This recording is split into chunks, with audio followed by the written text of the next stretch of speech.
இன்றைக்கும் வீதிக்கு வீதி மதுபான கடைகளை திறந்து என் தாய்மார்களின் தாலி அறுக்கப்படுகின்ற மதுபான கடைகளை எதிர்த்து களத்தில் நின்று அடித்து நொறுக்கி தேச விரோத வழக்குகளையும் குண்டர் தடுப்பு சட்டங்களையும் சந்தித்த ஒரு மாபெரும் இயக்கம் தமிழக வாழ்வுரிமை கட்சி.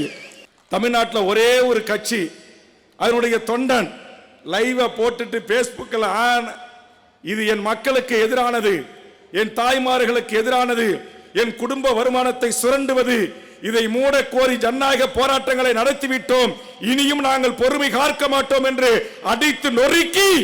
குண்டர் தடுப்பு சட்டங்களை சந்தித்த மாபெரும் மக்களுக்கான இயக்கம் தமிழக வாழ்வுரிமை கட்சி. அதோடு மட்டுமல்ல,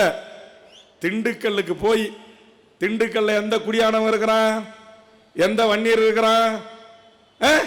அங்க இருக்கக்கூடிய மற்ற என் தமிழ்ச்சாதி உறவுகளை கைகோர்த்து